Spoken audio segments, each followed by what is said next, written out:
Gentlemen, I have a 6:30 time. Doug, I will send you over to live.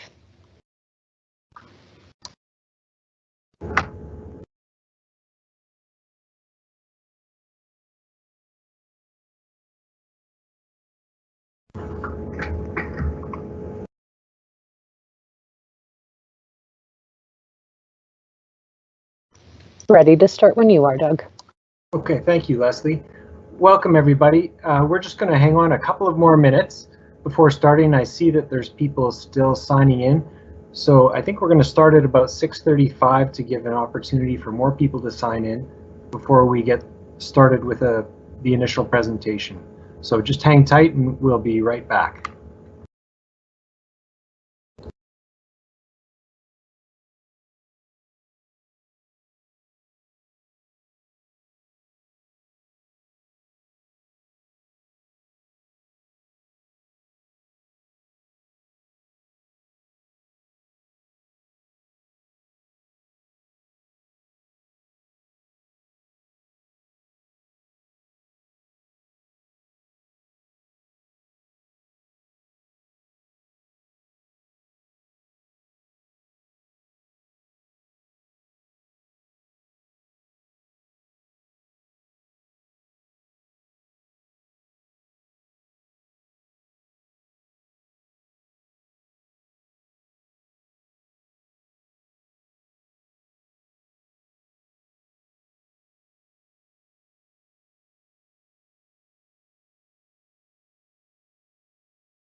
Good evening.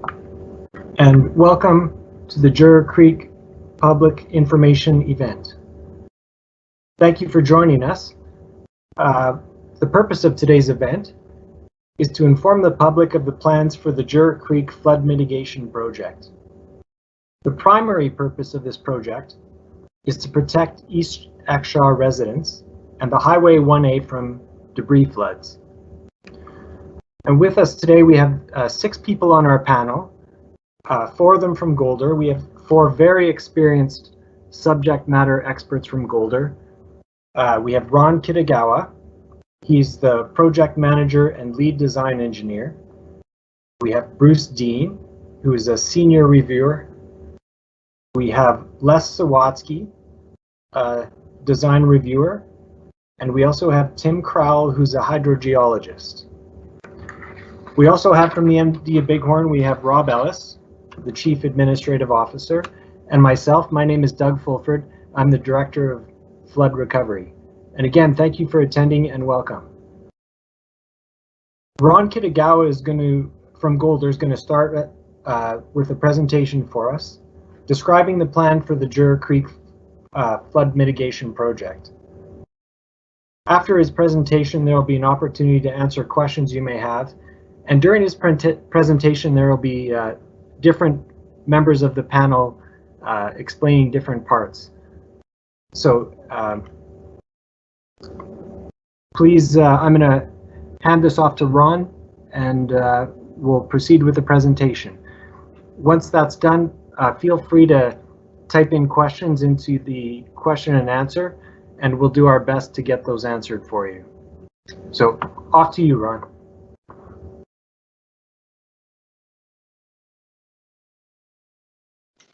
Thank you, Doug. Good evening. My presentation, I have a brief presentation. We're going to have the first slide is a project overview, followed by figures of the preliminary design, and then followed by the frequently asked questions that were posted on the MD website. Okay. Okay. The proposed works includes construction of a sediment pond, weir, and spillway, installation of channel armoring, construction of a maintenance access ramp, and placement of filled gravel in riprap voids, and stockpile of surplus excavated aggregate materials. Our tentative schedule is to tender the project in late May to early June. Proposed start of construction will be in July. Proposed construction major works will be done by October 31st, 2021, and completion of all construction activities will be done by July 29, 2022. The debris flood mitigation project is located upstream of Highway 1A and is designed to protect the hamlet of Exshaw and Highway 1A from the 300 to the 1,000 year debris flood event. The major construction will occur between the Highway 1A and the Altalink and Fortis overhead power lines. The surplus excavated material will be hauled and leveled in a designated stockpile area located on the west side of Jura Creek. The stockpile area is shaded in yellow in the figure. Okay. The transition channel will be 37 meters long with an 8% slope, and the channel is proposed to be 20 meters wide at the top with class 3 riprap on the channel bottom and class 4 on the side slopes, and will transition to 50 meters at the bottom with class 2 riprap on the channel bottom and class 3 riprap on the side slopes. The sediment pond will be 50 meters wide by 60 meters long and will be 3 meters deep. Class 2 riprap will provide erosion protection at the downstream end, and sorted river rock will provide erosion protection for the basin and side slopes. The weir is designed to be 10 meters wide with an elevation of 1305. The weir will transition from 10 meters at the top to 6.6 meters at the inlet at the twin box culverts. The chute will have an upper slope of 10% and will transition to 5%, approximately 20% or 20 meters upstream of the box culverts. A 0.6 meter wide partition wall will maintain the separation of the flow to each box culvert. Articulated concrete mats will provide the erosion protection. Okay. This slide just has some sections of the design of the proposed design. The first section is the erosion protection on the outlet of the box culverts, which is on the south side of Highway 1A. The next section is showing the weir with articulated concrete block mats and the concrete partition wall. And the last section on this slide is the sediment pond with Class 2 riprap, providing protection for the bed and the side slopes. Okay. The next slide just has a few more sections. The first section is typical of the sediment pond with sorted river rock, providing the erosion protection. The middle section is the lower portion of the transition chute with Class 2 riprap on the bottom and Class 3 riprap on the side slopes. And the last section is the upper portion of the transition chute with Class 3 riprap on the bottom and Class 4 on the side slopes. The increased size of the riprap from the top to the bottom is required due to the predicted velocity of the water flow down the transition chute decreases with the width of the channel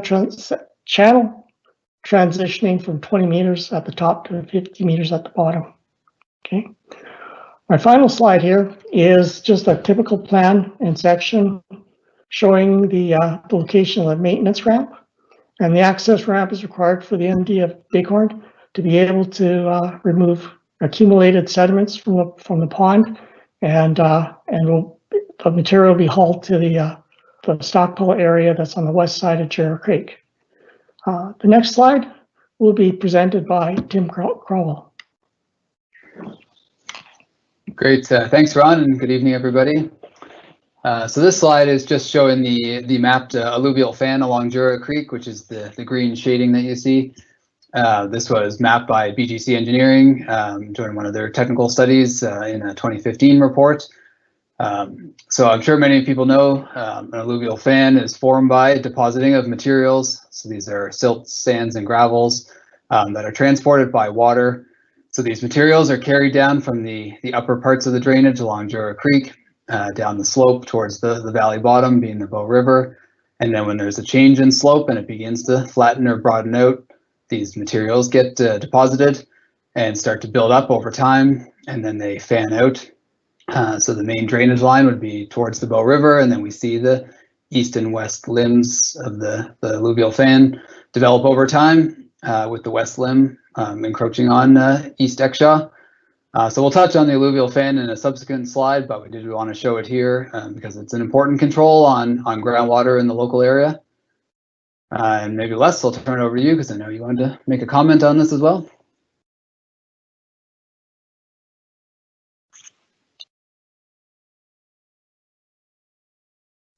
Les, you're muted. My apologies.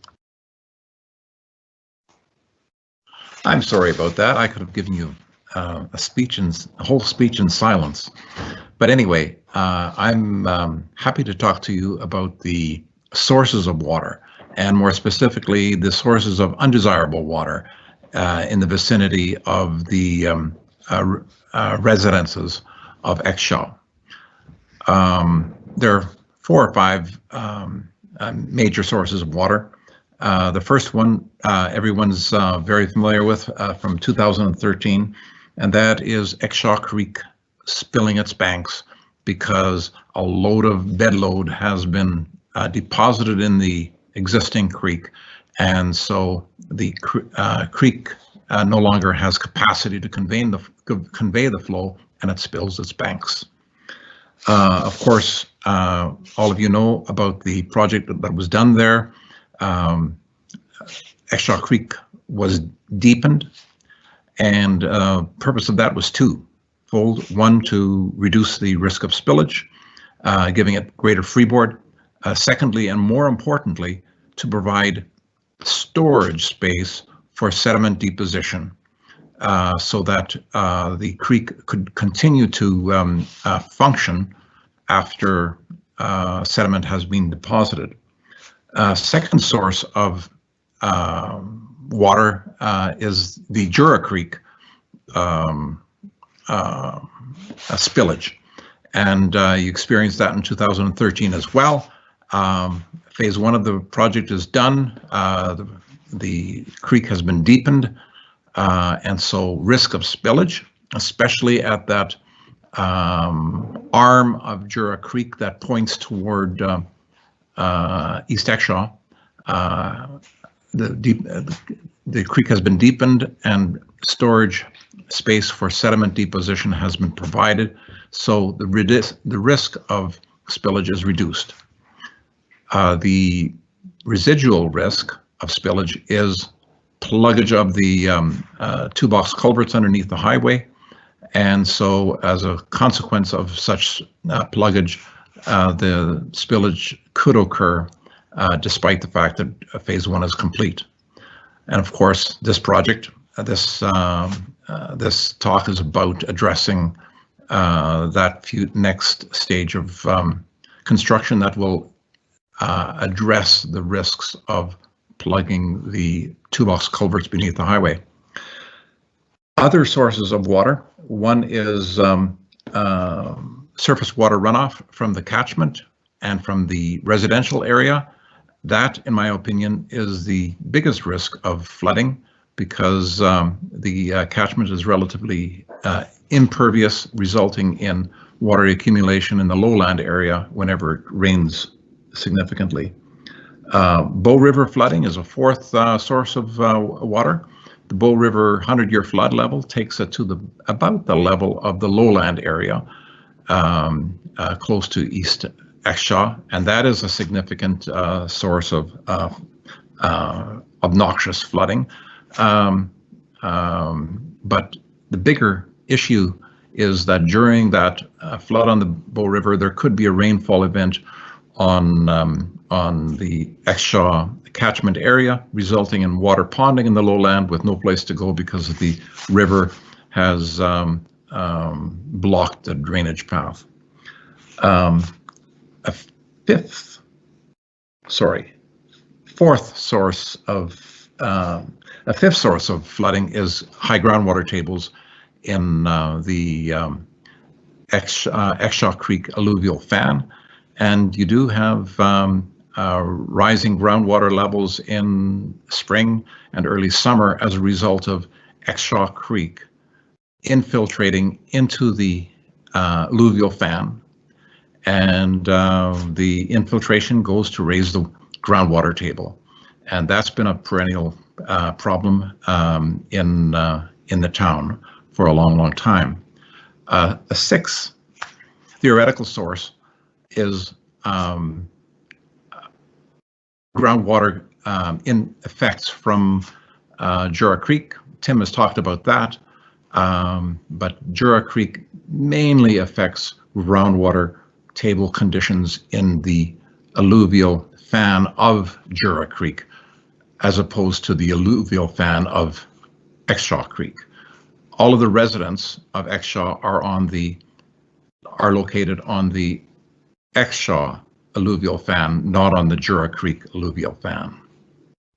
So that's the sources of water that I was going to talk about. Thank you.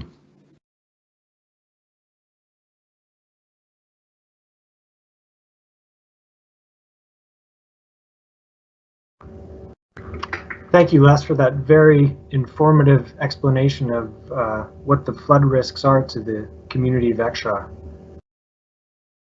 We anticipated a number of questions that might be asked about the Jura Creek project, and I'm just going to run through some of those now. The first is, when is the project going to start? And the plan right now is the construction will start in July. We have a lot of work to do between now and then, and partly the risk of regulatory approvals is always a challenge, but we believe we can start in July, so that's what we're shooting for. How much will the Jura Creek project cost? And our estimate at the moment is about $5 million. When the final design is done, we'll be able to get a better estimate because we'll know more precise quantities. And then when we have a successful bidder from the public tender, we'll have an even better estimate of the cost because we'll know what the bid prices were for the units involved in constructing the project. But this is the best estimate we have as of now. And who's paying for this project? Well, the project is being paid for by federal grants, which will cover about 40% of the cost, provincial grants, which will cover about 50% of the cost, and the MD of Bighorn will be responsible for about 10% of the costs. And on the, if you visited the MD of Bighorn website lately, you'll see that there's a few drawings, 5 drawings in fact, preliminary drawings related to the Jura Creek project. So if you haven't seen them yet, please visit the website and take a look. The copy of these frequently asked questions is also available on the website, and as we go forward, more information will be posted to the website as it's available. Now, the drawings that are on the website are preliminary, so the question is, when will the final detailed drawings be available? And the answer is they'll be available when we're ready to tender the project, and we're shooting for late May. And once those designs are issued for construction, the final designs will be available on the MD of Bighorn website. And where can I find the design report? Well, the design report will be prepared after the detailed drawings are complete. And once that design report is done, it will be submitted to the MD of Bighorn for approval and review. Once it's been approved, it will be also posted to the MD of Bighorn website. Next slide. Yes. For this slide, I'm going to hand off the speaker platform to Tim Crowell to discuss the groundwater impacts with respect to Jura Creek. Great, thanks, Doug. So yeah, groundwater is certainly an important aspect to be considered with the Jura Creek construction project and how the groundwater interacts with the project and potential for effects. So there's a number of existing reports and data sets out there from primarily BGC Engineering and McElhaney that have been issued over the last number of years for various studies. So using that data, we took a look and completed a high-level assessment of how the groundwater may interact with the project. So essentially, as we mentioned a lot with the alluvial fan, water typically starts off at surface in the upper portions of the drainage of Jura Creek, and then as it flows downwards towards the Bow River, it infiltrates at some point and goes subsurface and becomes groundwater. So this groundwater will move throughout the alluvial fan, flowing towards the Bow River. And then we know a portion will flow within the limbs or the arms of the alluvial fan as well, with the west one heading towards East Exshaw. So we know that, as Les mentioned, there's the low spot just east of the easternmost residence in East Exshaw, which tends to be the lowest elevation and the drainage area. So we'll know that groundwater will drain towards that area. And there is an existing groundwater monitoring well there with publicly available data. Within that, we see a pretty typical groundwater response in the sense that it's quite variable. Groundwater in shallow settings is heavily influenced by surface water and a number of factors. So we see groundwater tables typically rise in the spring and summer months and then recede in the drier, lower flow times of the years, being the fall and winter. So we see the groundwater table at that well in the low spot is typically at or pretty close to surface during high times, and then within 1 or 2 meters of surface in the lower times. So now thinking of the project itself and how it interacts with groundwater, as Ron mentioned, there's the sediment trap that will be built. So effectively, when there's a flood event and the water's flowing at a high rate and high volume, it doesn't have time to infiltrate, so it will collect in the sediment trap, which is effectively a reservoir or a pond. And as the flood recedes, this pond will then start following natural processes where it'll start infiltrating and draining into the alluvial fan and essentially recharging and feeding the groundwater table. So this is what we looked at, and what we see is there'll be a raise in the groundwater table local to the pond itself. As that pond is infiltrating, we'll see that it'll increase the water table, and as it infiltrates, it will do so radially, where it's infiltrating equally in all directions and then follow natural drainage paths.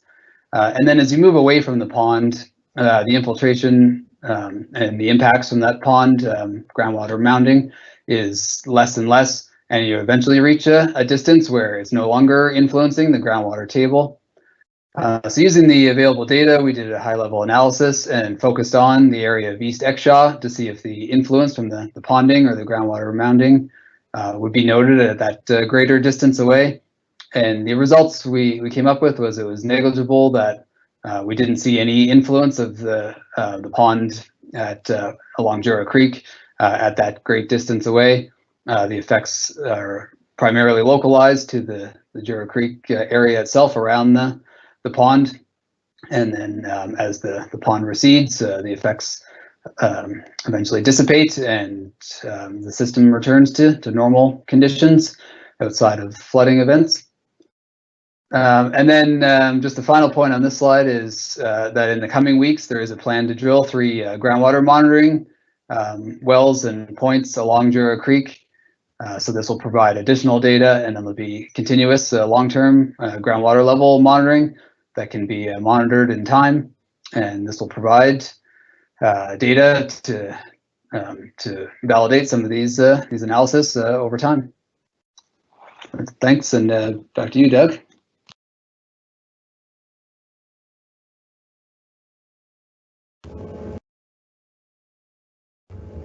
Thank you, Tim. That's a very clear explanation of how the project could potentially affect groundwater.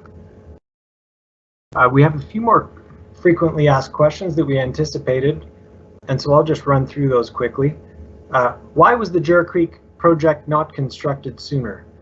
The MD of Bighorn wanted to construct this project sooner because of the significant risk of debris floods to East Exshaw and the highway.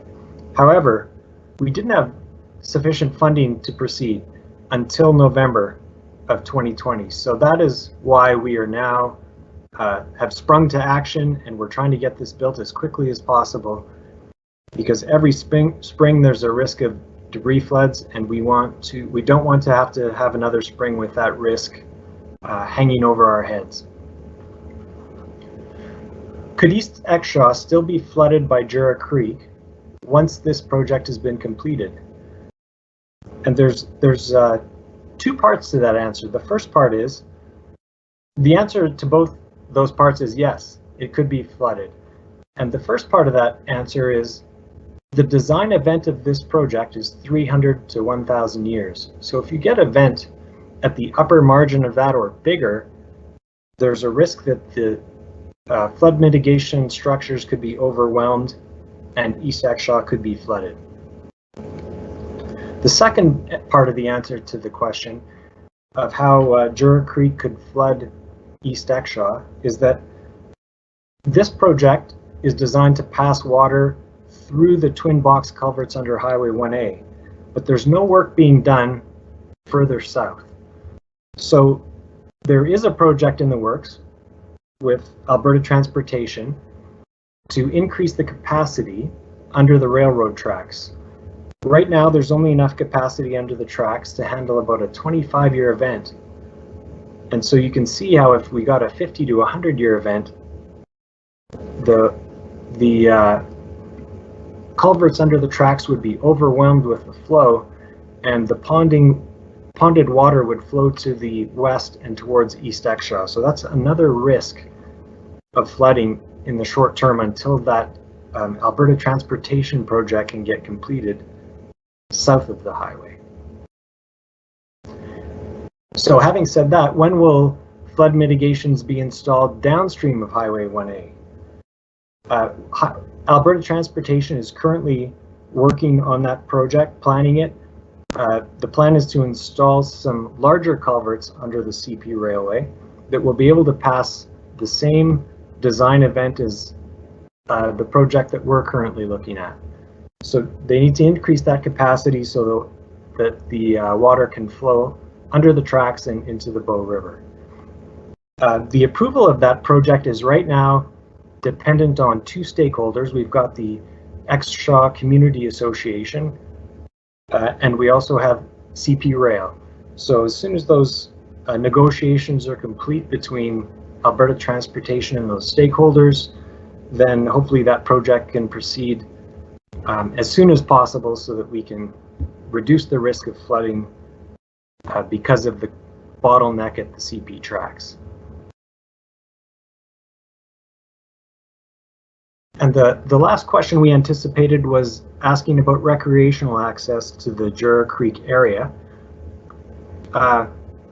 In the construction site itself, there won't be any recreation allowed because of the safety issue. You can't have people, recreation users, around big machinery working in the project site. So there won't be any access within the project site.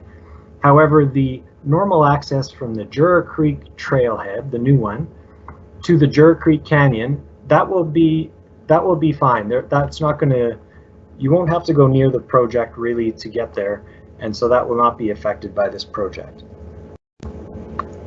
So that's the end of our presentation at the moment. If anyone's just joined us, I would suggest that you visit the MD of Bighorn website if you haven't already. Have a look at the drawings that are there. Have a look at these questions. There's a link in, I'm not sure if you can see my cursor, but under the live event Q&A, I've posted a link to that information on the website. And if anyone at this time wants to ask some questions of the panel, you can submit them in writing, and we will do our best to answer your question. So please feel free to submit your questions now, and we'll get to them. Thank you.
While we're waiting for attendees to ask questions, I have a question I'll pose to Bruce, and that is, Bruce, is this the same team of Corps engineers and hydrogeologists from the Exshaw Creek project that are working on the Jura Creek project? Thanks very much for that question, Doug. Yes, it's pretty much the same team that worked on Exshaw.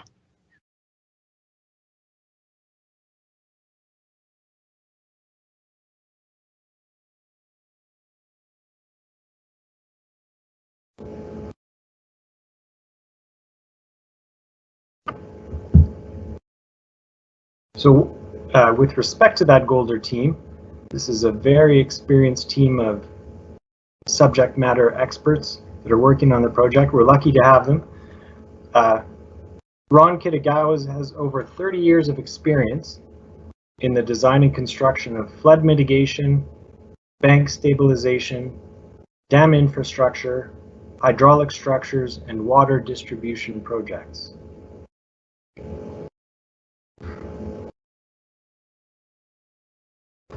And Bruce Dean is a professional engineer with over 34 years of experience in consulting and research. He specializes in river engineering with an emphasis on shoreline protection and processes, flood hazard analysis and mapping, hydraulic analysis of bridge crossings, river water intakes, diffuser design and analysis, numerical and hydraulic modeling, fish habitat design, and project management. That's quite a list. Bruce, while I'm describing your background, there's one part there that I'm not familiar with. Could you explain what a diffuser design and analysis means? Sure, Doug. Yeah. So often there needs to be discharges into the environment from all sorts of industrial and municipal type of infrastructure. An example may be from your water treatment plant. You may have a pipe that goes into the, after treatment, the treated effluent might go into the Bow River or some other nearby water body. And sometimes you need a specialized outfall to make sure that mixing requirements are achieved, so that you meet regulatory requirements for proper mixing of the effluent. I see. Well, thanks for explaining that. I don't think it's relevant to Jura Creek, but very interesting nonetheless. Yes, not relevant to this project, yes. Les Sawatsky is a water resource engineer with well over 40 years of experience, including river engineering, flood control, debris floods, groundwater investigations, debris flows, and drainage.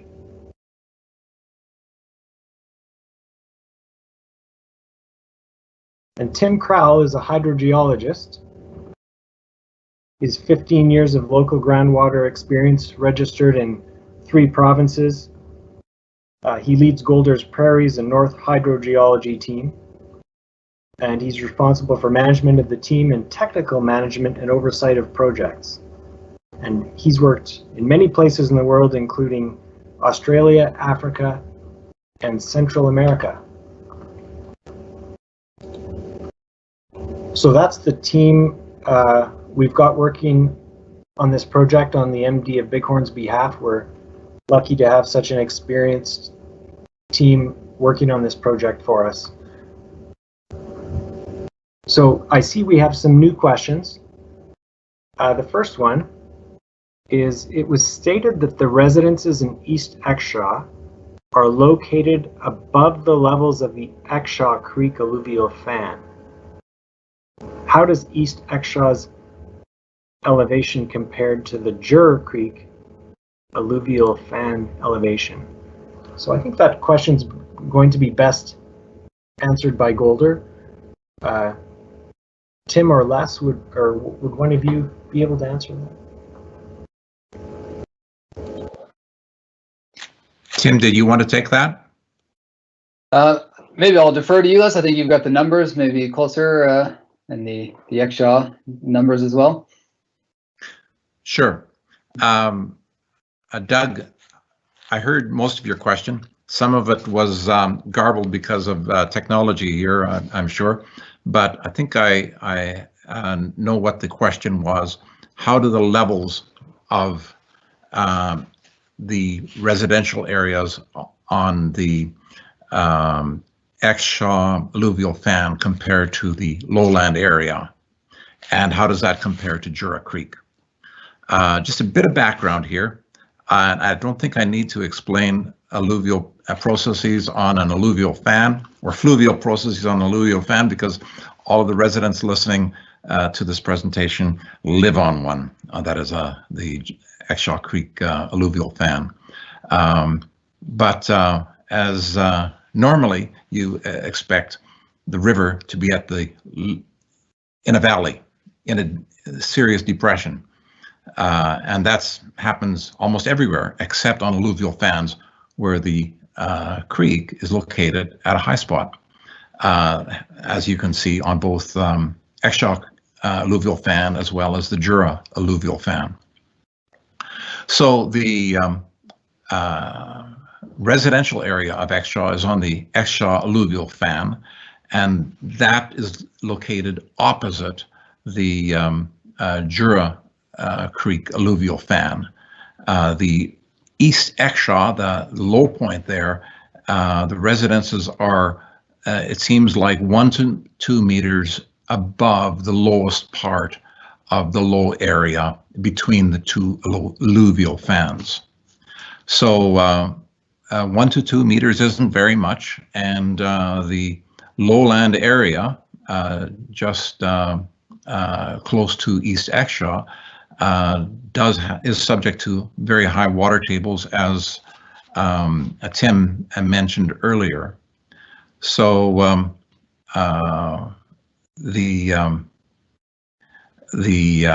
when that lowland area floods as a result of the Bow River backing up, or as a result of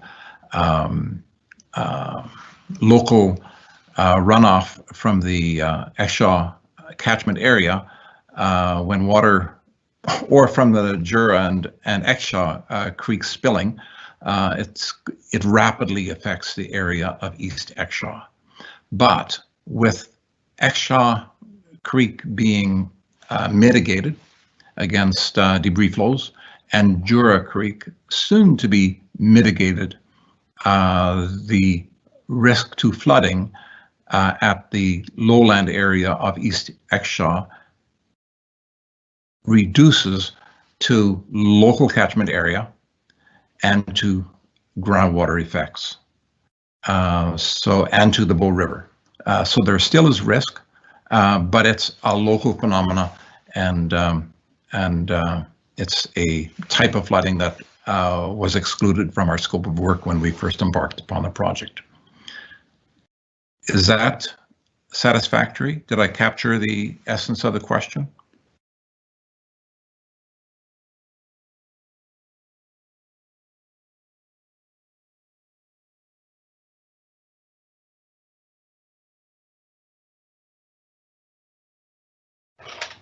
Doug, you're on mute. Sorry about that. Les, I don't know if you can hear me now, but the exact question was, how does East Exshaw's elevation compare to the Jura Creek alluvial fan elevation? So the East Exshaw elevation is very close to the elevation of the Jura Creek alluvial fan at its toe. Of course, East Exshaw is much lower than Jura Creek itself.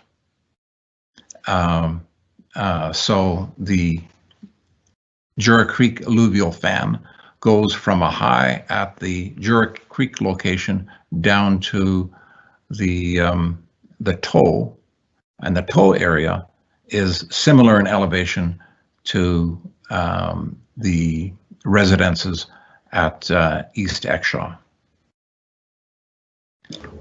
Of course, there's a low area in between that is 1 to 2 meters lower than the residential area.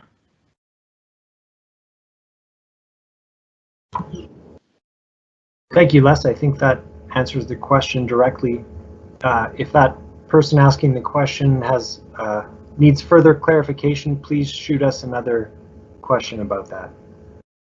We have another question, and that is the MD aware that the CP culverts have basically been full of debris since 2013 and still is?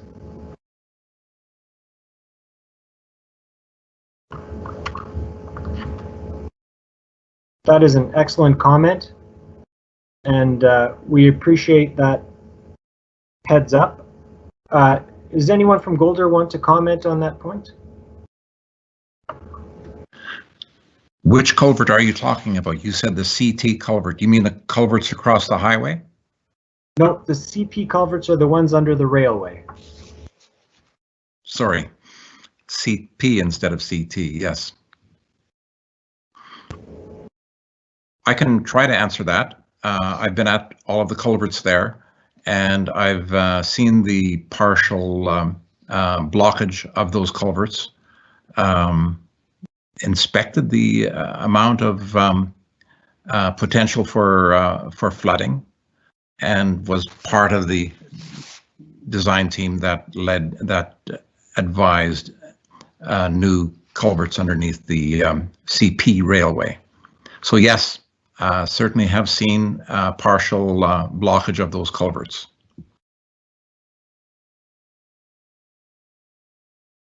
And I can comment that I too have looked at all those culverts, and I've observed the same thing, that they have some debris in them. I didn't see them full of debris, but I did see some debris in all of them. But it's a good point. Those should be cleaned out prior to the flood season to maximize their capacity. So I will follow up on that. Thank you.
If there's anyone who's just joined us, welcome to the Jura Creek Flood Mitigation Public Information Session.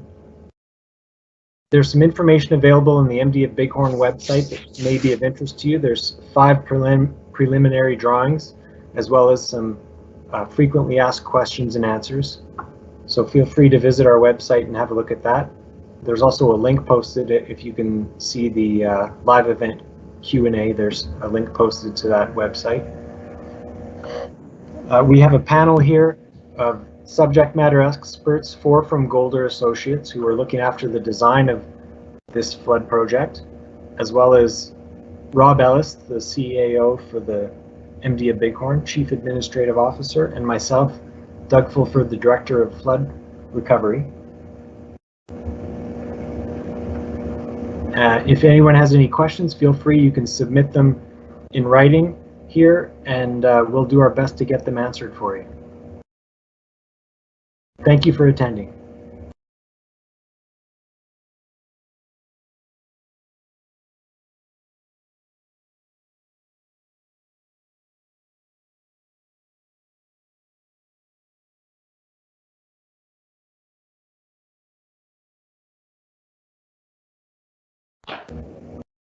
I see we have some more questions.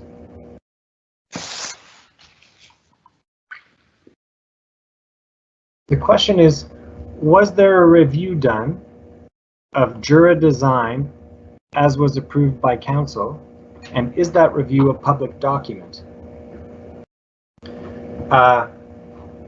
So that's a very good question. We did in fact have a review of the Jura preliminary design done. As we stated, the project was initially designed back in 2016, and we were unable to proceed with construction because we didn't have any money.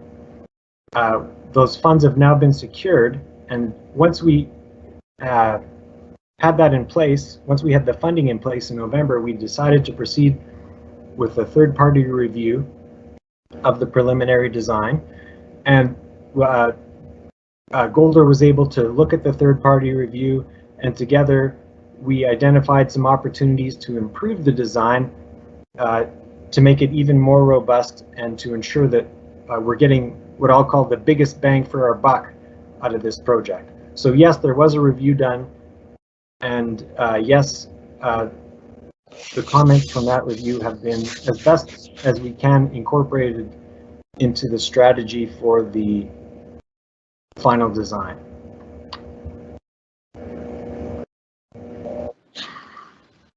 Hopefully that answers your question. The next question is, what happens when the sediment pond fills re public safety? How do kids get out of the steep slopes when this is a muddy pool?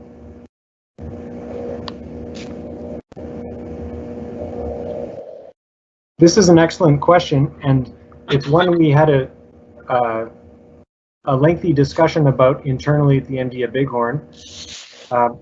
Ultimately, we decided to put up signs that identify that this is a potentially dangerous area to be in when the pond is full. Yeah, that's definitely been something we did think about, and the MD decided the best approach would be to put signs up so that people are aware that although most of the time it's dry, there are times when it can be a rushing torrent in that channel, and there can be times when that sediment pond is filled reasonably deeply. I hope that answers your question. If it doesn't, feel free to send another one. Could I offer one thought? Absolutely. That is, each sediment pond, both at Exshaw and at Jura, have an inlet channel. The inlet channel isn't nearly as steep as the side slopes. And so the inlet channel is certainly one side of the pond that enables egress.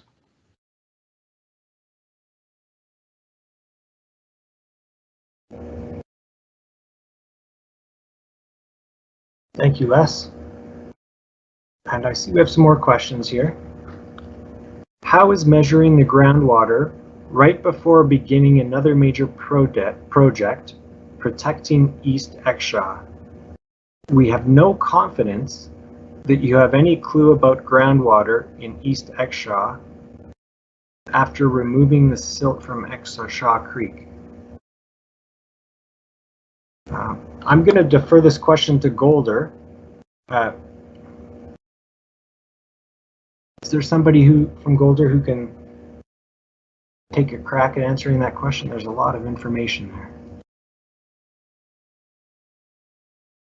I'm happy to comment on that if you like, Doug. I think the question comes out of a reading of the McElhaney report, which I read. And the McElhaney report has a comment that the geology maps show that the Exshaw alluvial fan has an upper layer of less pervious materials. And so then the question is, if you dig a channel and remove those less pervious materials, are you going to increase infiltration? And so it's a very good question coming out of that thought. The truth of the matter is that the geologist, whoever wrote the comment that the Exshaw alluvial fan has a top layer of less pervious materials, that may be true, but it's not true at the creek. Exshaw Creek has reworked the materials, and The Golder team went up and down that creek many times before construction, during the design, as well as during construction. There was no such less pervious layer at the creek area, because the creek had reworked all those materials. So the question of do you increase the infiltration because you've reconfigured the creek? The answer is, well, the creek materials were resorted by the natural creek, and there was no such a less pervious layer. So reworking the creek and reconfiguring the channel bed and deepening it doesn't necessarily increase the infiltration rate. But it's a good question.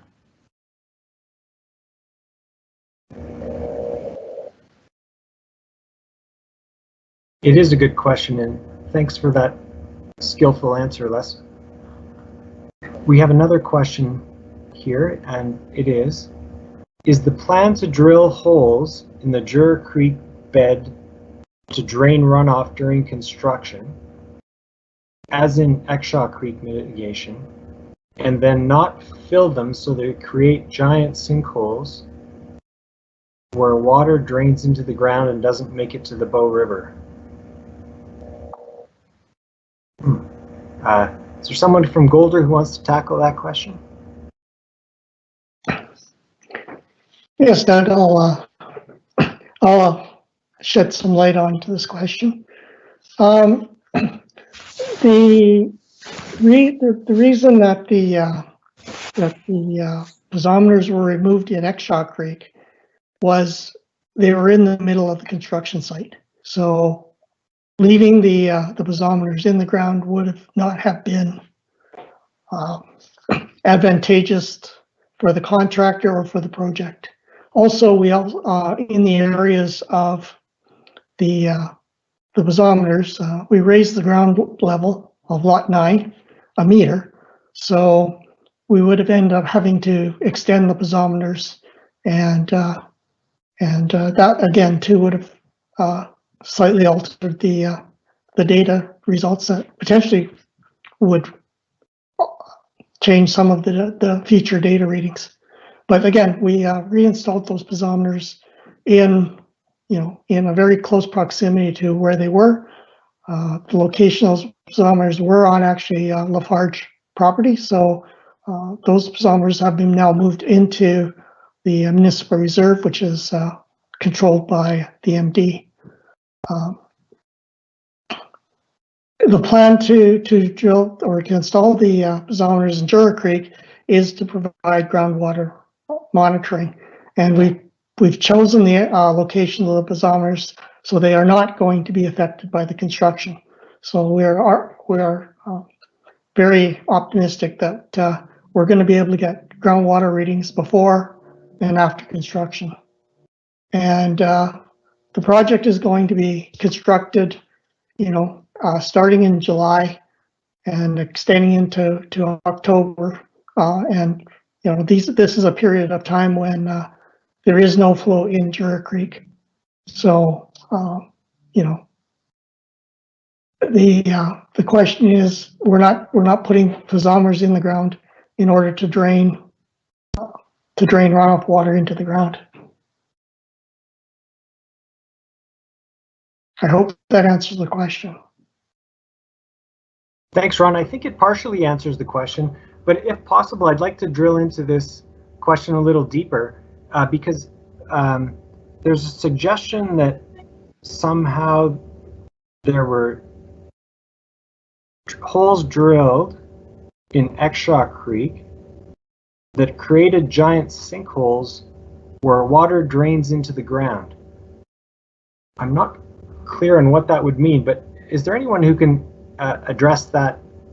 No, question? I think, Doug, what the reference is that along the old berm for the old Exshaw Creek berm, when we removed the riprap, right, We also created a tow riprap to create a buttress for the riprap that we put on the slope, and the riprap that runs along the toe is class 4 riprap, and so it naturally has voids. And so the observations will be is as if you're walking along the Exshaw Creek, you'll see a what is to be believed to be a sinkhole, but actually it's just voids in the riprap. And Ron, if I remember correctly, in Exshaw Creek, that was referred to as a key trench. Yeah, key trench or an anchor trench. And will we have a similar key trench for Jura Creek? That is the riprap for Jura Creek is going to extend the full width of the channel. Like again, too, is with Exshaw Creek, because it is so wide. Like say it was not cost effective to basically armor the bottom of the creek channel from west side to east side. Understood. Thank you. I think we got to the bottom of that question, but if we didn't, feel free to ask it in a different way and we'll do our best to answer it.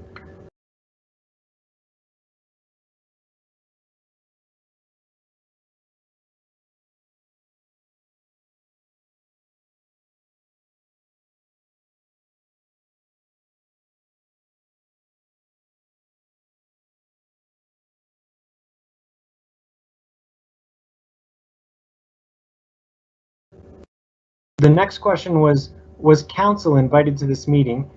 This question is best answered by Rob Ellis.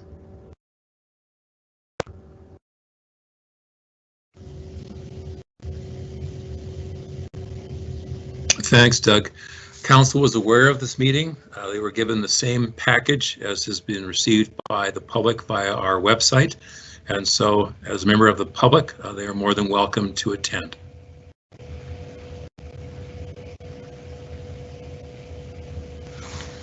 Great, thanks, Rob. Okay, the next question. If construction is slated to start in July, however, as mentioned, your water level testing will not be completed until July when water levels start to recede. What is the effect of any testing, and how would it be implemented in any meaningful way to the project that has already had a successful tender and is underway? So I think I can answer partly that question. I believe you're talking about the piezometers in Jura Creek vicinity. Those 3 piezometers are intended to be installed the 3rd week of April, so prior to the spring runoff. So not in July, but we should have information as soon as they're installed. We should start to have information collected in those piezometers. And Ron, do you have anything to add to that?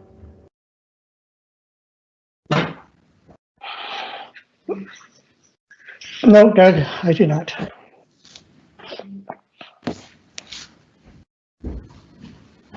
Okay, so I'll move on to the next question here. What changed in the third-party design, and is that review public? The review is not public at this time. What changed in the third-party design and review, and is that review public? I'm going to get back to you on that question. This is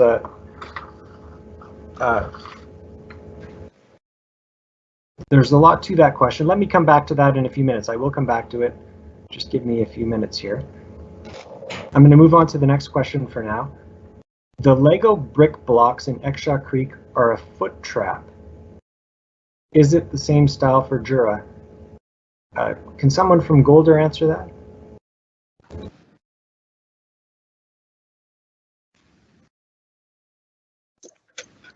I believe that they're referring to the Lego blocks as the articulated concrete block mats that was installed from the Weir Crest down underneath the 3 bridges to the Bow River.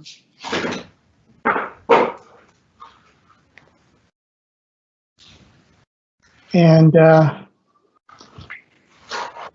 I guess the reference to a foot trap, the opening in the block is less than 200 millimeters.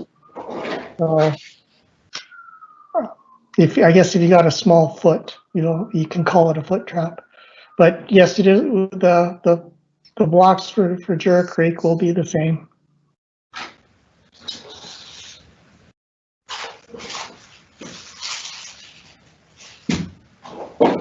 Thank you, Ron. Going back to the question about the third-party review,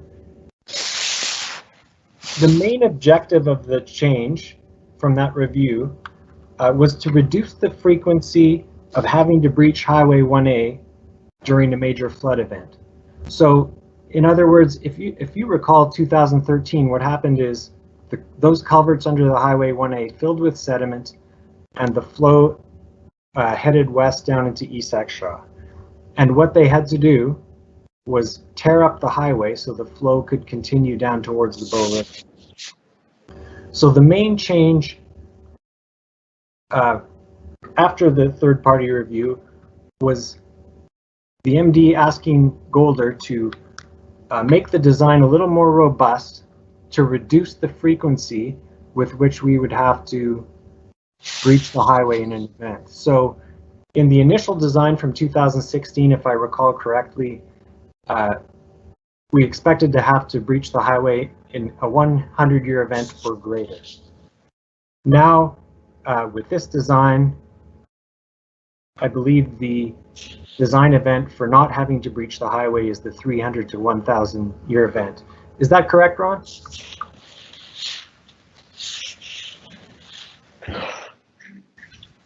That's correct.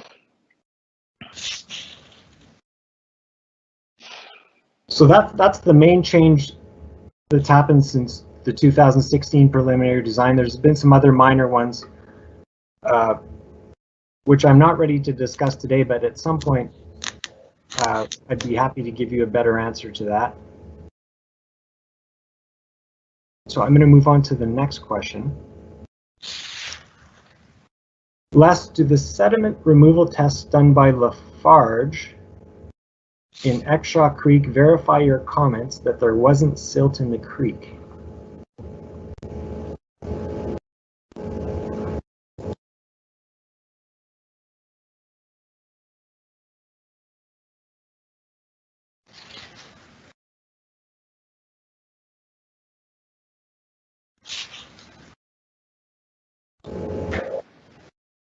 Les, I'm not sure if you were able to hear that question. I wonder if you could repeat it, please. Sorry, I didn't know that you were addressing me. Well, that's okay. So the question is, Les, do the sediment removal tests done by Lafarge in Exshaw Creek verify your comments that there wasn't silt in the creek? Verify my comment that there wasn't silt in the creek? So maybe it's the end of the day, but I have trouble understanding that question. And if the questioner would like to add to it, I'd really appreciate that. I'm not aware of sediment removal tests done by Lafarge. And does that verify my comment that there's no sediment or something like that? I don't know what comment that I made is being referred to. So I'm really in the dark here, and I apologize for that.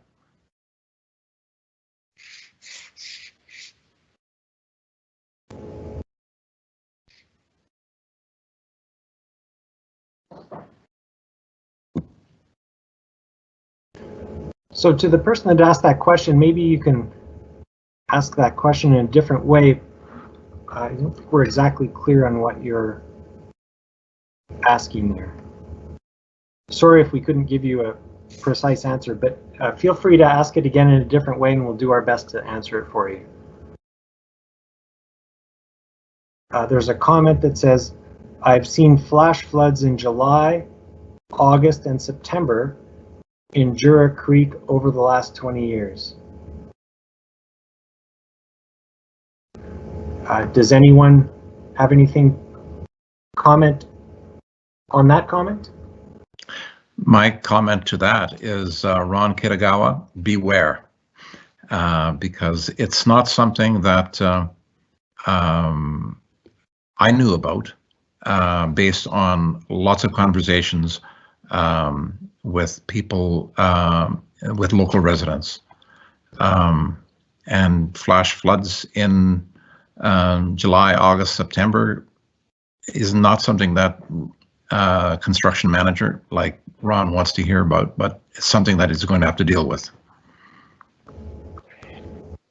Again, Les, been involved since 2017, and with last year's construction, or sorry, in the 2018-2019 construction in Exshaw Creek. Again, yes, we are aware that in July and August we will get rains, and we'll just have the contract to be prepared. I really appreciate this comment.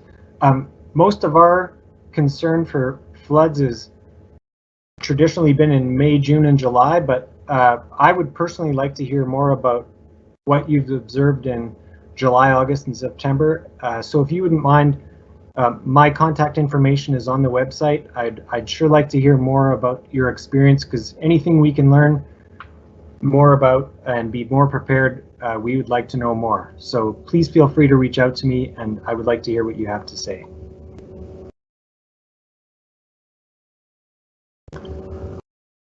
There's another question here. Is there any debris collection being placed upstream on Jura Creek, similar to Exshaw Creek? Why or why not? I think what they're asking about is the debris retention structure at the far upstream end of our Exshaw Creek project. So I'll pass that question on to Ron to answer about debris collection in Jura Creek. Yes, a debris retention structure was considered for Jura Creek, similar to Exshaw Creek, but the upper basin of Jura Creek is significantly different than what is seen in Exshaw Creek. There is a lot more woody debris in Exshaw Creek than Jura Creek, and the debris flow passes through the Jura Creek Canyon, which is on average about 3 meters wide and very steep side slopes. And so the size of the woody debris that would make it through the canyon would be very much smaller in size. Also the significant difference with Jura Creek, since the projected cost for the works is significantly less than the amount that's been spent in Exshaw, that was spent on Exshaw. And so a similar structure would have a significantly different economic footprint on the project. So what we are probably going to be looking to do is putting in debris boom in the sediment pond to trap the debris, and that can be done with less cost.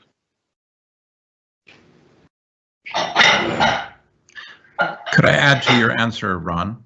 And that is this: in addition to the reduced debris from Jura Creek upstream of the canyon, as limited by the canyon, as you explained so well, Jura Creek has the capacity to find debris along the Jura Creek pathway, that is buried debris And in the event that the Jura Creek widens its pathway to undermine some trees, there could be debris coming down to the highway crossing that is picked up en route in the alluvial fan area. And so a debris control structure at the apex wouldn't do any good to control that debris. Hence the location at the sediment pond.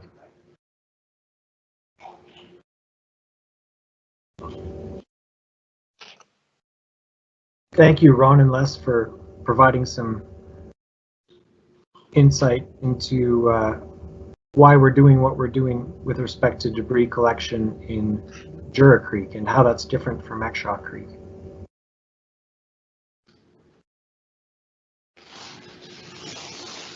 The next question is, as a resident of East Exshaw, I'm less concerned about breaching a highway and more concerned about groundwater infiltration overwhelming the sewage substation and our properties. This is a really good comment, and I would just like to throw out a couple of ideas that you may not have considered. One is, if the highway gets breached, there's no longer any access to the east out of Exshaw. And if you think about if there's an emergency of some kind, if there's an emergency cruiser required, that means there's no way in or out of Exshaw to the east for emergency services.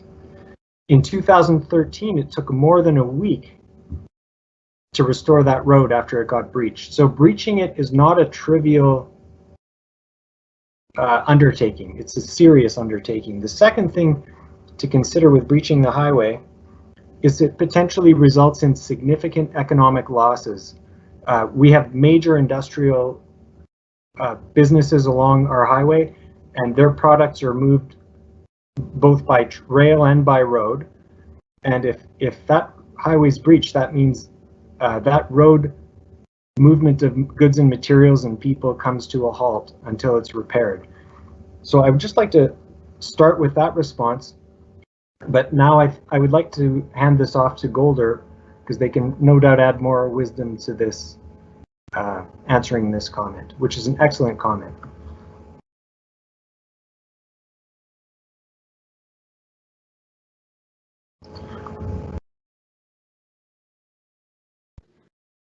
Ron, did you want me to handle that?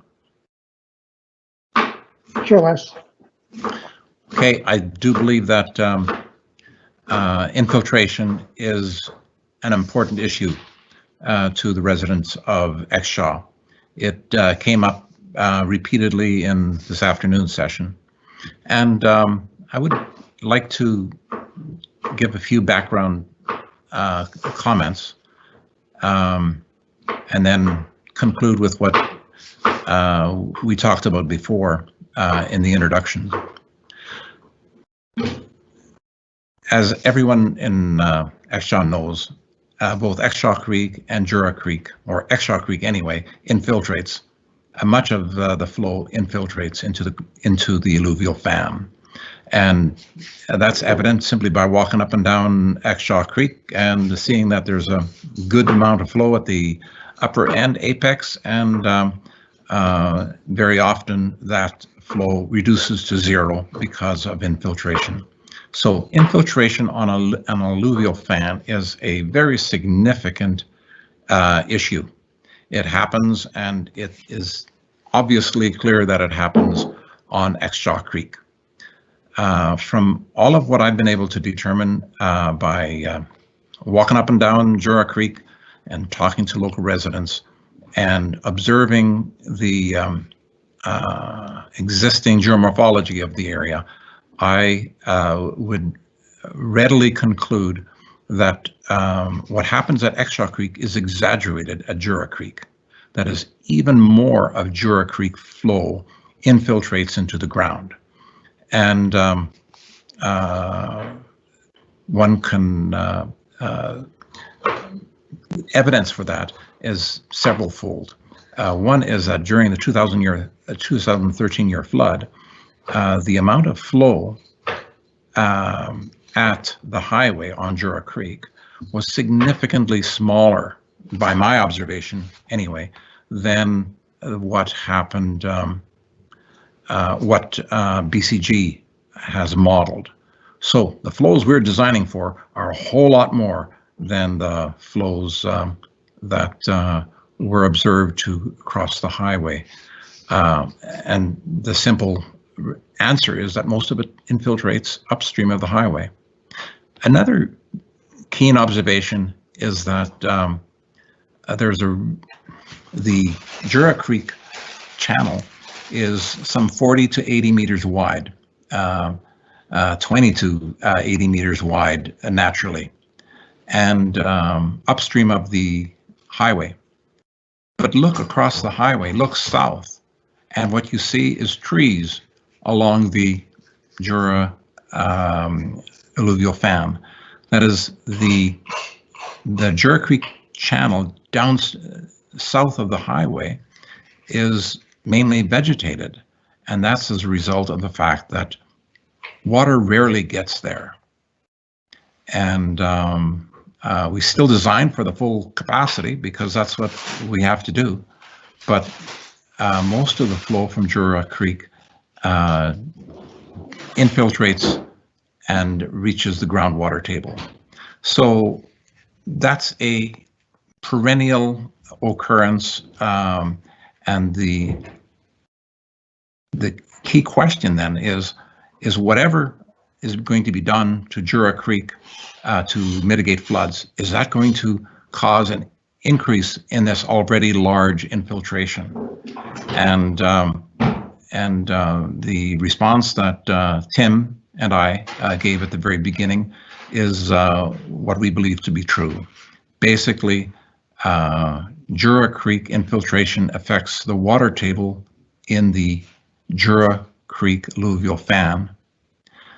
The water table in the Exshaw Creek alluvial fan is affected predominantly by infiltration at Exshaw Creek. And so our conclusion is that there's negligible effects of any increased infiltration that might be caused by the project.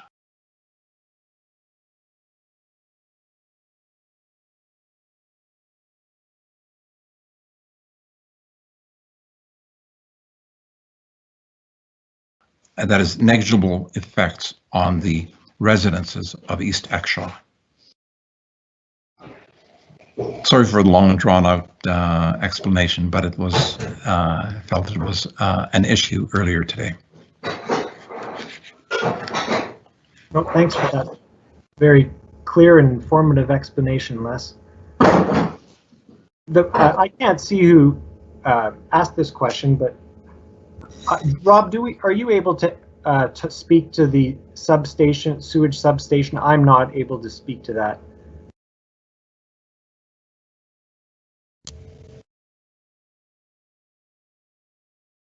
Doug, I can speak to it.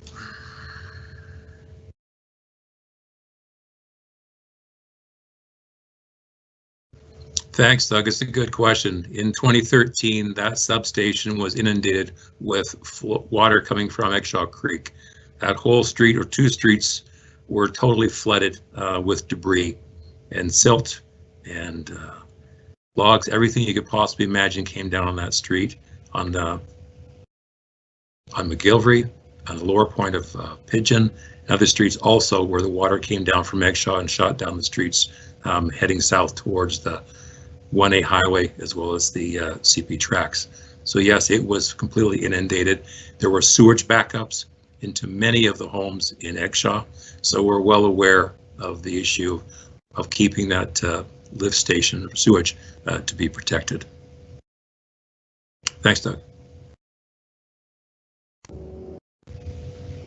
Thank you, Rob. Hopefully that answered your question regarding the groundwater and sewage substation. Doug, could I make one more comment? Yes, And of course. I apologize, it's a senior's moment. I got to the end of my explanation and I didn't give you the end of the plot.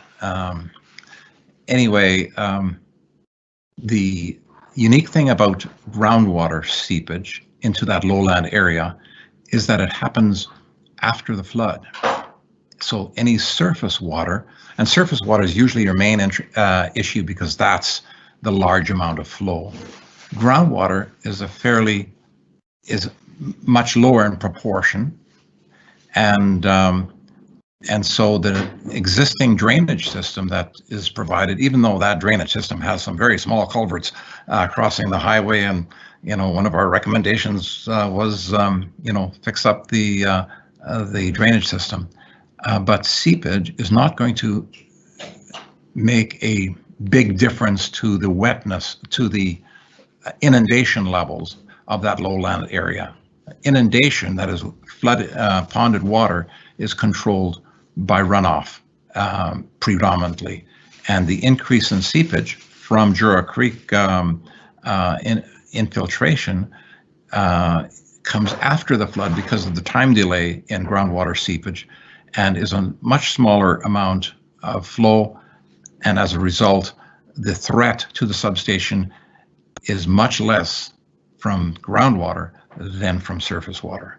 So the threat to the substation is still very real, but increased groundwater seepage doesn't aggravate the problem.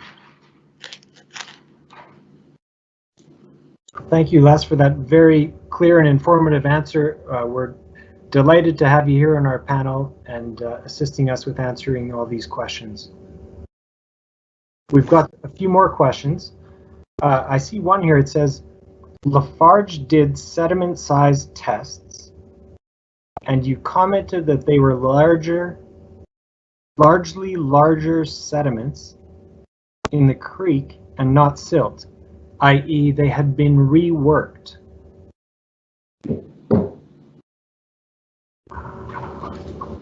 Not sure. I'm going to repeat that. I'm not sure I understand it, but perhaps someone on the panel does. Lafarge did sediment size tests, and you commented that they were largely larger sediments in the creek and not silt, i.e. they had been reworked. Can anybody tackle that one? So I'm sorry, I don't know about the Lafarge sediment size tests and the claim that they were reworked. So I wonder if Ron has any thoughts on that. I'm not aware of the background here. No, Les, I'm not aware of any sediment size tests done by Lafarge, but the question did say, and you commented that they were largely larger sediments in the creek and not silt, i.e. they had been reworked. That was just, they were just addressing your statement that you had made that they had been reworked. But oh, I see. Yeah. But anyway, during construction, like I say, the project required a significant amount of we call it sorted river rock that we used for bedding of riprap. And in the end of the project, I would say a significant amount of the excavated materials that came out of Exshaw Creek were actually processed so that we could take the larger size cobbles to, the class 1 type size riprap out. We were able to salvage what we call sorted river rock, which had a gradation of 75 millimeters to 300 millimeters, and the rest of the material, which was below 75 millimeters, was trucked off-site, and we actually trucked the material to the quarry. So during the course of all that excavation, again, we did not see any layers that were, quote, silt, stratified silt layers in the excavation of the sediment pond. I hope that hopefully that gives some clarity to the question.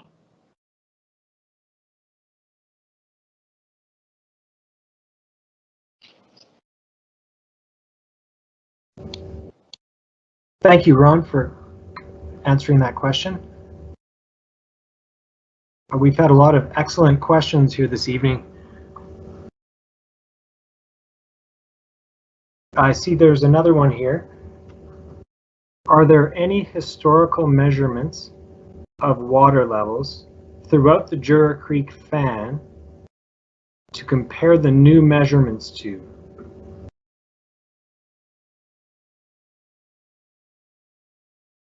I'm assuming this is related to groundwater, but I'm not 100% clear. Does someone from Golder want to?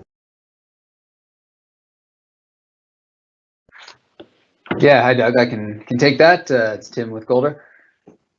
So there isn't any existing wells within the Jura Creek alluvial fan at this time. That's part of the rationale for installing some in the coming weeks. We do know that just by visual observation that there's no surface flow in Jura Creek the majority of the time, so we know there's groundwater movement there.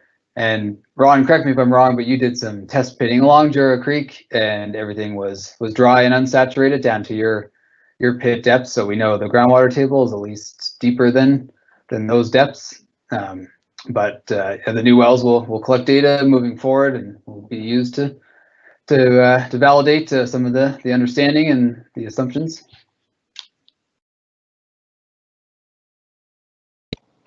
Well, Tim, the only observations that we have is just the excavations that we did in 2016, and when we lowered and deepened Jura Creek, they say it was all done in the dry, and the construction occurred in was October 2016.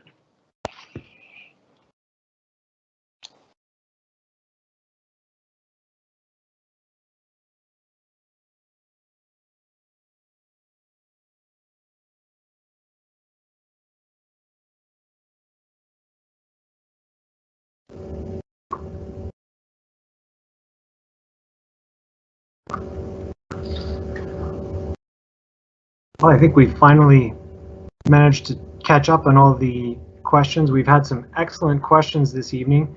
Thank you to all the attendees for engaging and asking questions and helping us to understand what's on your mind. Hopefully we've been able to provide some good answers to your question. If anyone else has any, we're here for another till 8:30, so please feel free to send us your questions.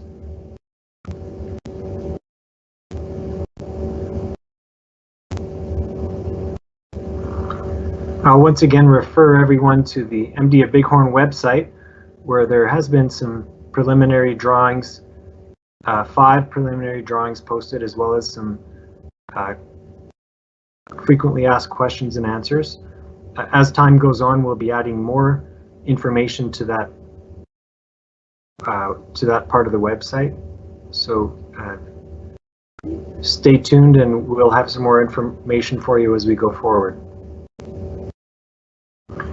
If anyone's interested in reading a little bit more about the history and what the risks are from Jura Creek, there's some documents related to hazard assessments and risk assessments that were prepared by BGC several years back. Those are available on the website as well, so feel free to have a look through those. There's a lot of great information in there that will help you understand how the debris floods come and go in our Jura Creek drainage.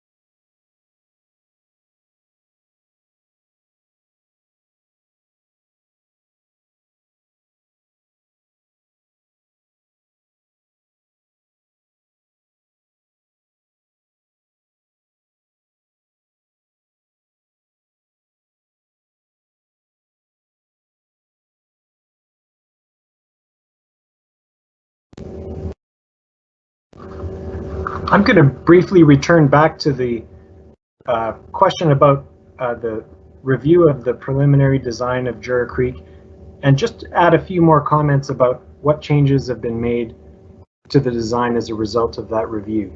I'll just go through them one by one. There's 4 points here. The chute from the weir to the inlet of the twin box culverts is proposed to be constructed using articulated concrete block mats for robust erosion protection, and a cast-in-place concrete partition wall will maintain supercritical flow. So again, these are changes that have been made as a result of the review of the design. Upgrading the size of riprap in key areas, for example, in the steeper 8% transition slope, to provide a robust design with low maintenance. Inclusion of a grade control structure at the nick point, immediately upstream of the transition slope, and inclusion of a cost-effective debris retention strategy in the final design. And Golder's still working on that. Ron, did you want to expand on that, or have I covered that off? No, like I say, the improvements we made are just like I say, just to make a more robust design. In the original design, the chute from the weir to the twin box culverts was class 4 riprap, and with the plans to fill the voids, you know, as you can understand, that when water cascades down the chute over the riprap, like say, it would have some significant turbulence as it made its way down the chute. By putting in some articulated concrete blocks and a partition wall, it will actually, what we're trying to now do is guide the flow so that the flow will split at the top of the weir and will have smooth supercritical flow down the chute, and then will actually enter the box culverts. And the partition wall will be the same width as the two walls that separate the twin box culverts. So we're basically trying to extend the chute, or extend the box culverts up the chute, so that the flow is less turbulent as it goes. The other, like say, the modifications we were making, I was just like say, just increasing the size of the riprap on the 8% transition.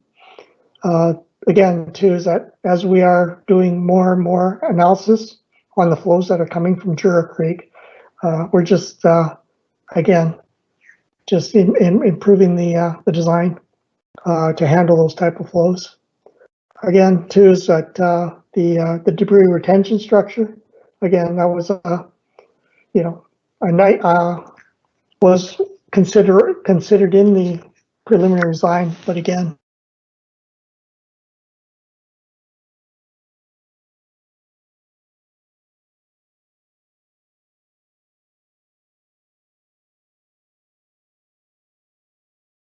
it appears we temporarily lost Ron. I'm sure he'll be back.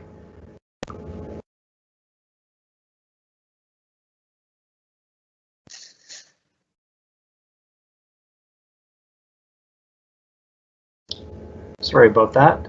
Sometimes technology does not work as perfectly as we hope.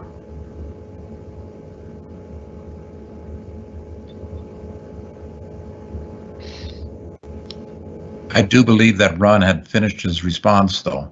I think so, yeah.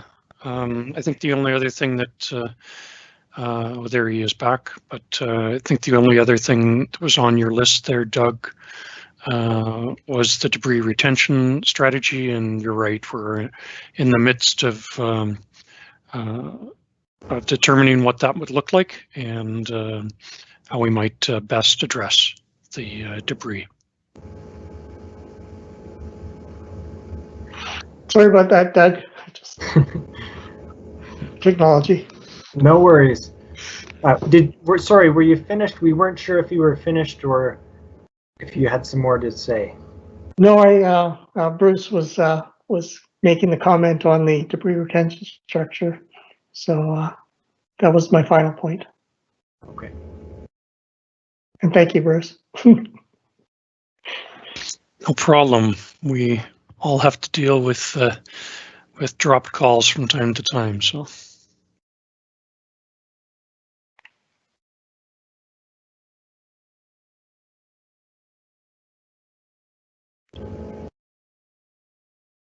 So we've got about 20 minutes left here.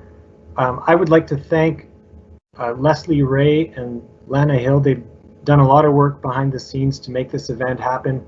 This is our first time using this platform. It's called Microsoft Teams Events, and they had to learn a lot about this platform and get it up and running for us to be able to have this event today. So thank you, Leslie and Lana.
Well, we've had a lot of excellent questions this evening.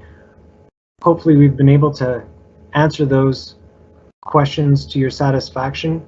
I'd like to thank the Golder team of subject matter experts for being here and for providing their wisdom and knowledge and sharing that with us this evening.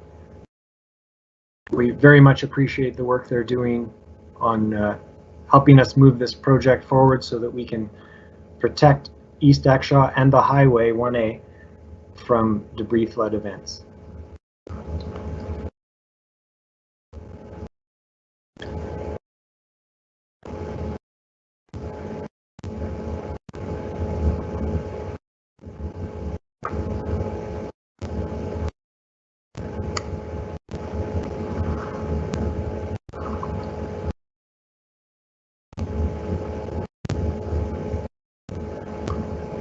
So I see we have another question here. The question is, are there safe paths being made in and out of the creek?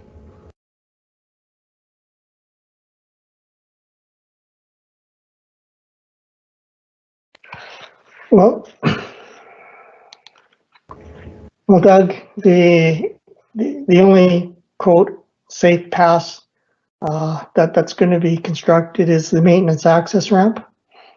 That'll be at the upstream end of the transition channel, and it's for equipment and trucks to haul the sediment out of the pond and into the stockpile area.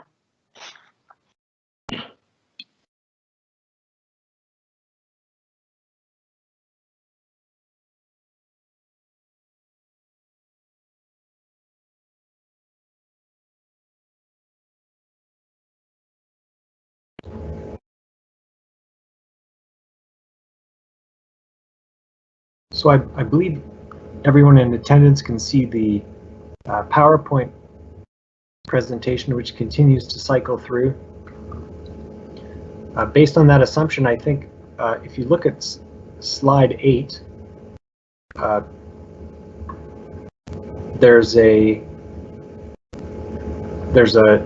you can see where that maintenance access is on that diagram.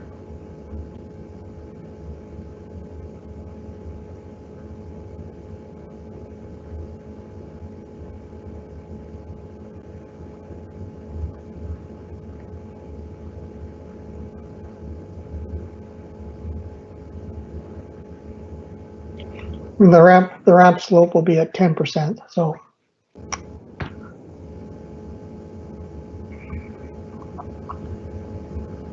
the ramp slope is 10%. And Ron, just for my education, how steep a ramp can loaded trucks that are moving sediments out of that sediment pond, how steep can the ramp be for trucks like that? well, if you use Lafarge's standard, they tend to like to have 15% slopes, but increasing the ramp slope to 15% significantly increases the length of the ramp. So, and this is a very short haul, so we believe that 10% is a gradual enough slope for the equipment to exit. And on top of that, remember that the equipment has to come up the 8% slope of the transition channel. So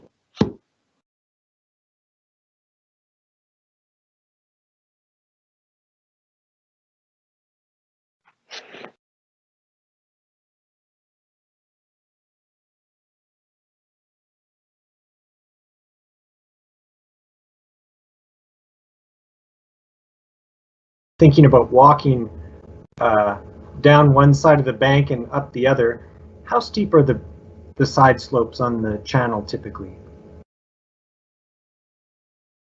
again, you go back to slides 6 and 7. We have 2 to 1 side slopes on the channel, on the sediment pond and the transition channel. And again, the upper channel of Jura Creek was excavated to 4 to 1 side slopes, but since 2017, Mother Nature has reconfigured the channel. So egress on the east side, again, is going to be just whatever that channel is.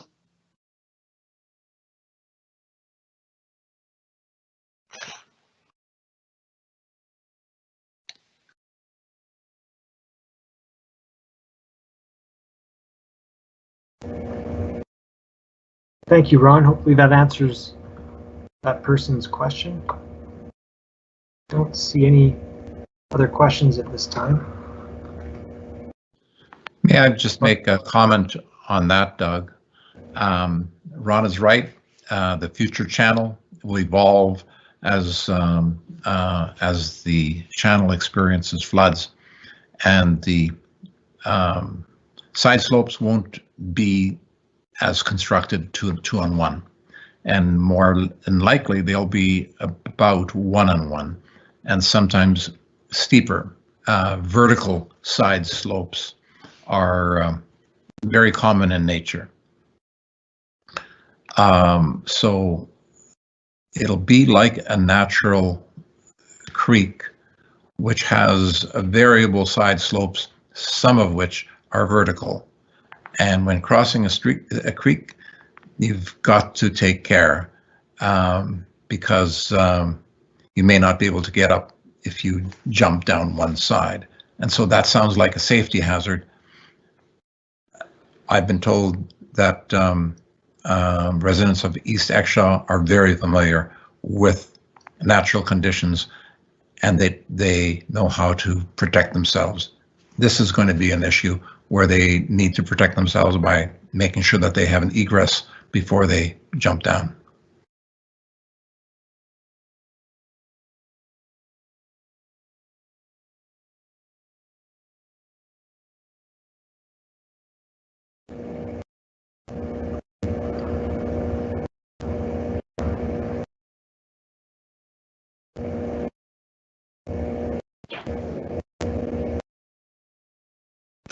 Thank you, Les. Yeah, the people that live in Exshaw, a lot of them are outdoors people, and there's always a need to be on the lookout for your personal safety when you're playing outside in the mountains.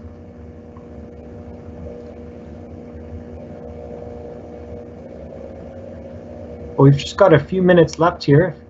If anyone has any final questions, please feel free to submit them now, and we'll do our best to get them answered. Thank you again for attending and for all of the excellent questions that have been asked this evening and comments.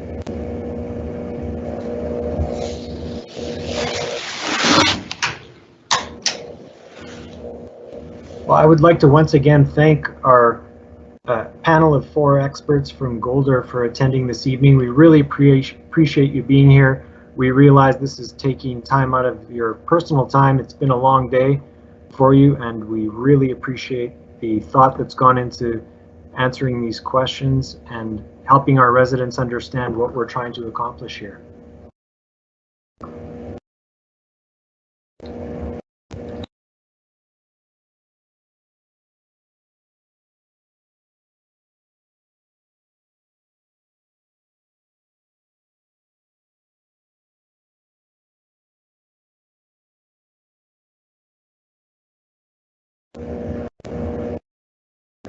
I've been advised that this session will be recorded and may be available on YouTube at some point. If that's the case, we'll be sure to let you know where to find it. If you want to re-watch this riveting presentation a couple of more times,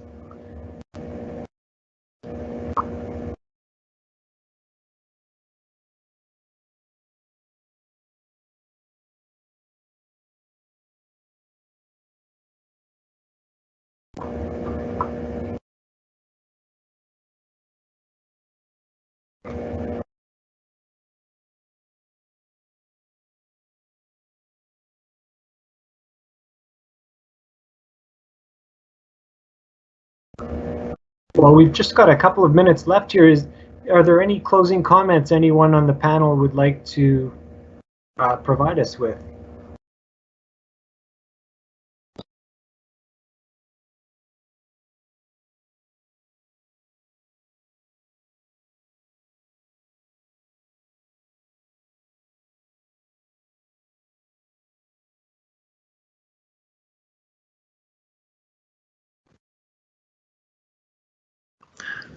Doug, I'd love to talk about fluvial geomorphology like we did earlier today, but I don't think time allows for that. Too bad for me. But anyway, I do believe that it's very important to have the next phase of the project completed because East Exshaw is currently vulnerable to Jura Creek overflowing right at where Jura Creek intersects with the highway. The risks have been mitigated significantly because Jura Creek will no longer spill over its banks along its upstream length, especially at that location where it tried to spill its banks during earlier floods. So the risk is mitigated to some extent, but a significant risk exists at the highway, and hence the need for this project to be implemented.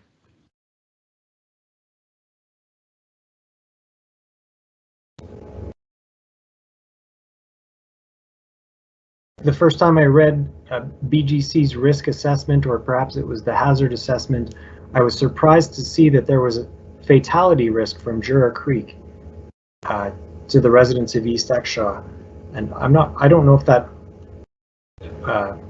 risk still exists with the 2016 channel widening and deepening, but certainly that has been on our minds as a reason to urgently get this flood mitigation project completed.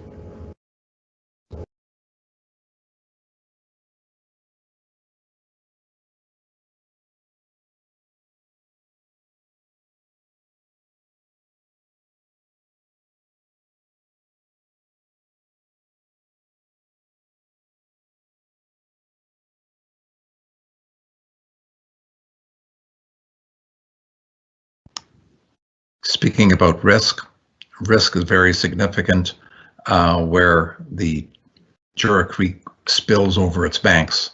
And having looked at some of the wonderful photographs that people took during the flood, one can imagine that anybody standing in the way of that overflow is at significant risk. Of course, it happened at night, and so nobody's standing in the way of the overflow. But if it had happened during the daytime, that would be a different story. Anybody standing in the way of an Jura Creek spillage event would be at risk.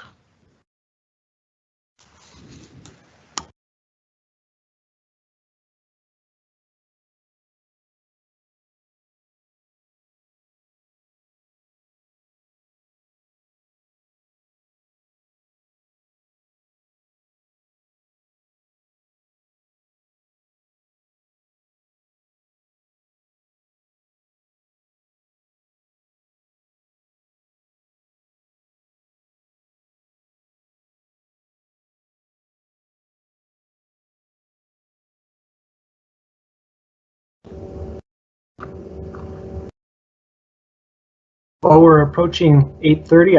I don't see any new questions here, so I think we can wrap up this evening's event. Thank you, all the people who attended. Thank you to the Golder panel. Thank you to the MD of Bighorn staff behind the scenes. And as a final comment, I'll just say that my job is the Director of Flood Recovery. My contact information is on the website if anyone has questions or concerns as the project goes forward. Please feel free to contact me, and we will do our best to address your questions, concerns, and comments.